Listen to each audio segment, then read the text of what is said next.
ព្រះបន្ទូលលើកទឹកចិត្តនៅថ្ងៃនេះព្រះគម្ពីរទំនុកបង្កើងជំពូក79ខ13យ៉ាងនោះយើងខ្ញុំជារាជរបស់ទ្រង់ហើយជាហ្វូងជៀមនៅទីកង្វាលទ្រង់យើងខ្ញុំនឹងអរព្រះគុណដល់ទ្រង់ជាដរាបតទៅយើងខ្ញុំនឹងសម្ដែងសេចក្តីសរសើររបស់ទ្រង់នៅអស់ទាំងដំណរតរៀងទៅ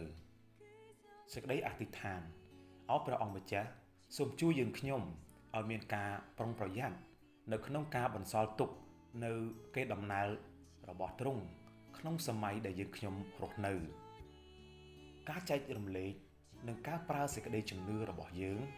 ជាមធ្យោបាយដ៏ល្អបំផុតដើម្បីបន្សល់ទុកនៅកេរដំណែល